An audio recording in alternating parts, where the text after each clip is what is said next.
Shalom. I want to start off by giving all praises to Yahweh, Bahashem, Yahweh Shai, Bahashem, Rakal Kadash.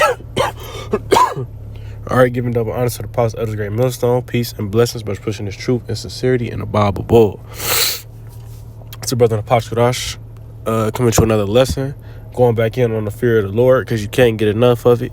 All right. The more fear of the Lord you have, the stronger you're going to be. The more of a connection you're going to have, right? Because he'll know that you understand. You got to really ask yourself, why should I fear the Lord? All right, and when you ask yourself that, and you start to think about the infinite amount of reasons why, you got things so small as that he could take your family from you. He could take your job from you. He could take your legs from you, your arms from you, your sight from you, your hearing from you, your sense of smell, your sense of touch.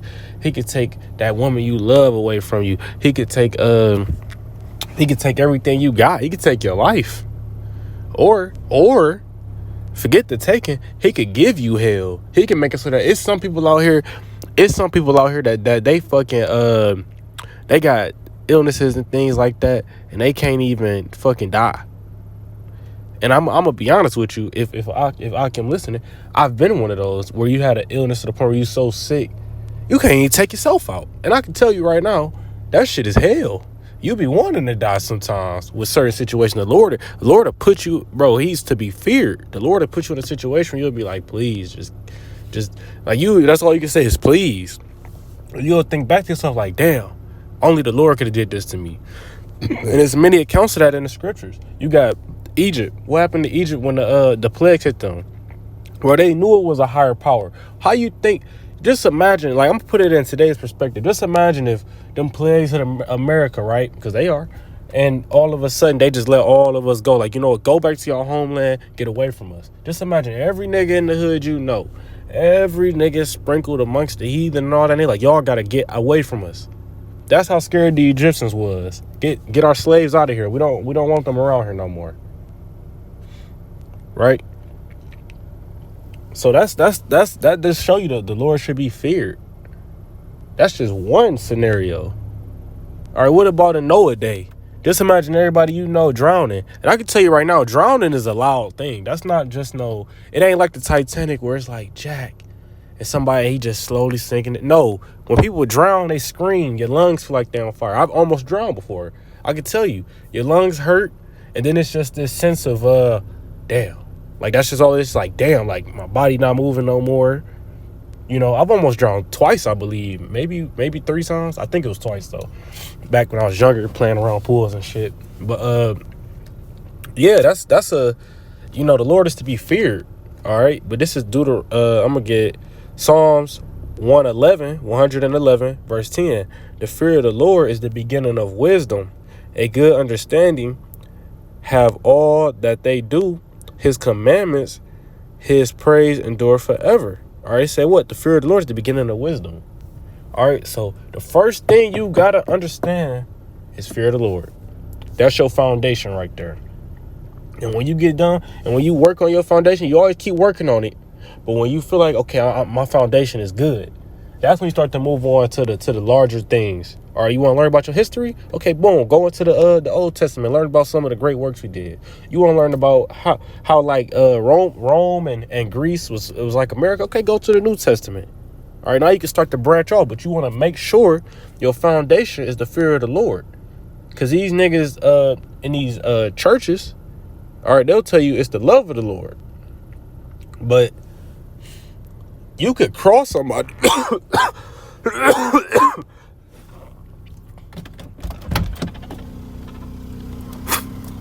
It's like you got a little cold. It's cool though. We're gonna keep pushing. It's just Satan and demons, But because you could love somebody and cross them. A lot of people feel like love is the be all, see all, but it's not. You gotta have for the Lord. It's the fear of Him. For your brother in arms, it's the respect. So long as you respect your brother, that's how you got loyalty. Because respect to have you like, nah, I can't even do him like that. I got too much respect for him. Because it's plenty of accounts of people who love another person killing that person. Fuck, look at Jacob and Esau. They grew up like brothers. I mean, they were literally brothers. They same mother, same father. I mean, of course, he's the original Edomite, so he's always gonna be on some snake type of energy. But he shared a fucking room with this dude. I'm talking about a house, a tent, basically. They lived in tents. They weren't, you know what I mean? Worked the field together. Lived in the same little environment for years. And get to a certain age and say, when our dad died, I'm gonna kill this nigga. You don't think he didn't grow up saying, oh, I love my brother? You don't think he said that? You don't think he never told Jacob he loved him before? They lived together for years. And then just a snap of the finger, he was ready to, kill him. Like it was nothing. All that love went out the window. So that's why the Lord wants us to fear him. Because when you fear somebody, it's just like in the army. They fear their commander. Because the commander, he'll fuck you up. Bro, he can send you to a harsh judgment. You feel me? Your commander, you kicking mud and getting the commander out. He gonna give you that look. You gonna be like, damn, I fucked up. Same thing with the Lord. You gonna be going off one day. You gonna look up. You gonna look around. You be like, I just went the fuck off, man. And you gonna be scared because you like, damn, the Lord gonna fuck me up now.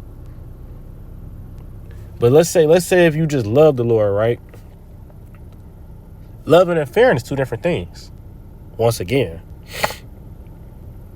you could love someone, bro. You got bugged out Eves that love their husband and cheat on their husband every day, every week. You feel me? Kiss their husband on the cheek, go to sleep with him. But go daytime, she out being a harlot. Love her husband to death, though. That's why we fear the Lord. Because did we not play the harlot? I ain't even realize I made that point. Did we not play the harlot? Because a lot of these niggas say they love God, even though that's not his name. A lot of people say that. Right?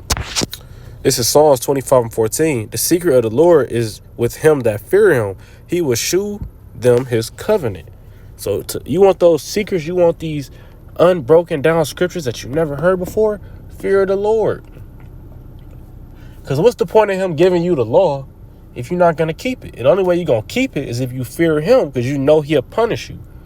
The whole rules are not rules if they don't have a punishment. There's a reason why that rule is there, and if you break it, there's a punishment. For example, here in Babylon, if you murder someone, the punishment is jail. That's why everybody don't walk around murdering all day. Now, you do got some murderous motherfuckers here, but the average person ain't just murdering because they scared of 50-year judgments and 25-year life sentences and death sentences. That's the rule behind that. Right? Same thing with the Lord. The punishment for murder is death. The punishment for adultery is death. So you'll be in your head like, damn, I don't want to commit adultery. The Lord will kill me. And it ain't no telling how you're going to die. Usually you'll be stoned for something like that. But the Lord might be like, you know what? I want some lightning to fry his ass, because he did that willingly. He completely disobeyed me. The Lord goes, no, stoning too good for him. I want a fucking tree to crush him and just roll him over and then let the rest of the trees roll over on him. And you have a slow death.